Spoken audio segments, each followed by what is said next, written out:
Au sport maintenant avec Florent Rodeau. Bonjour Florent. Bonjour Raphaël. Et on débute avec du football et ce France-Bulgarie, l'affiche demain au Stade de France. Oui, un match pour le compte des éliminatoires du Mondial 2018. France-Bulgarie en France, Raphaël, c'est forcément un souvenir douloureux.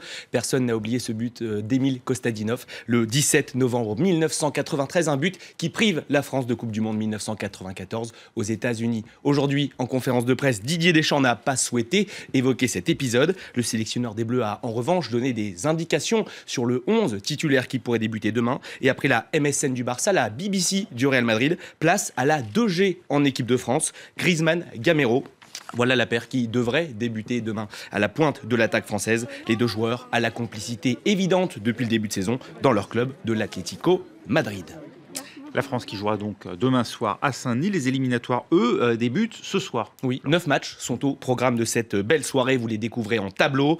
Énorme affiche dans le groupe G. L'Italie reçoit l'Espagne, deux équipes victorieuses lors de la première journée. On notera également un alléchant Autriche-Pays de Galles dans le groupe D. Dans le groupe I, la Croatie, la Turquie et l'Islande sont également sur le pont après leur match initial. Des rencontres à suivre à partir de 20h45, heure de Paris. Demain, ce sera donc France-Bulgarie au Stade de France. Pas de choc en perspective demain, mais on suivra les performances des Pays-Bas et de la Suède, qui sont les deux principaux concurrents des Bleus pour la première place de ce groupe, Raphaël. Et puis qualification aussi en Amérique du Sud.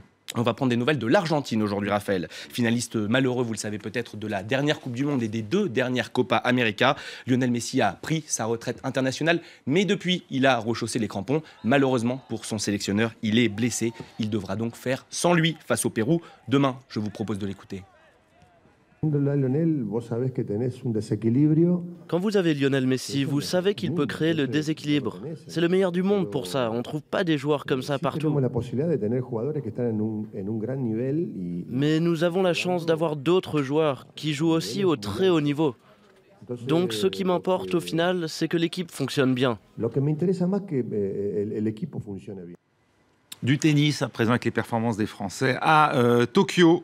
D'abord au Japon. Oui, un duel franco-français entre Gaël Monfils et Gilles Simon. Une rencontre dans laquelle Gaël Monfils s'impose. Une victoire en 2-7, le score 6-1, 6-4. Le premier set est une formalité pour le Parisien qui ne laisse aucune miette à son adversaire. Mais au milieu du deuxième set, vous allez le voir, Gaël Monfils se blesse légèrement à la cheville. On craint le pire pour lui, mais paradoxalement, c'est là qu'il entame sa remontée. Vous voyez cette petite blessure. Il va devoir s'asseoir sur le banc, Gaël Monfils, mais il fait une remontée exceptionnelle et enchaîne 5 jeux à la suite, peut-être du bluff, on ne sait jamais, face à son adversaire français. Gaël Monfils qualifié donc pour les quarts de finale de l'Open de Tokyo. À noter également les qualifications de Nick Kyrgios, Ivo Karlovic et Gilles Muller pour les quarts de finale, Raphaël. Toujours chez les hommes, on jouait également à Pékin. Et le tournoi chinois a offert une grande surprise aujourd'hui puisque Lucas Pouille a été éliminé. Révélation de cette saison 2016. Le Français s'incline en 3-7 serré face à Grigor Dimitrov. Le score 6-7, 7-6 et 6-4 pour le Bulgare. Ça se passe donc bien pour le Français dans le premier tie-break, mais nettement moins dans le deuxième. Vous découvrez ce point d'ailleurs assez exceptionnel qui conclut ce deuxième set. Dans le troisième, on va voir ce point. Dans le troisième set, après les débats s'équilibrent, mais le Bulgare finit par l'emporter. La balle de match, vous allez le voir, est à l'image de la partie entre les deux hommes, extrêmement disputée. Voilà pour ce dernier point, Raphaël.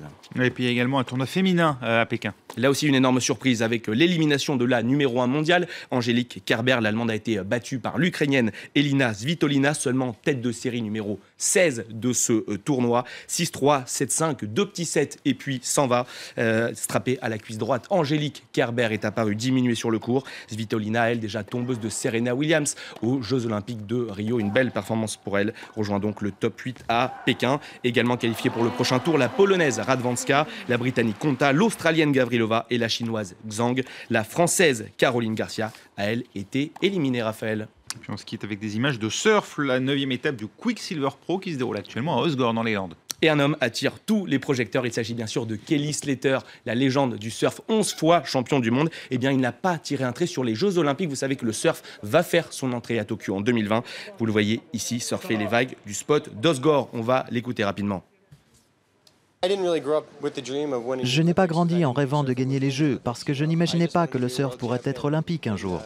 Je voulais juste devenir champion du monde et réussir sur le circuit pro. Maintenant, chaque gamin peut croire en ses chances de gagner une médaille d'or olympique et je trouve que c'est vraiment très bien. Kelly Slater, merci beaucoup. 44 ans, Kelly Slater. Il porte beau. Hein. Merci beaucoup, Florent Rodeau. Tout de suite, c'est la météo et nous, on se retrouve évidemment juste après pour un nouveau journal. Restez avec nous.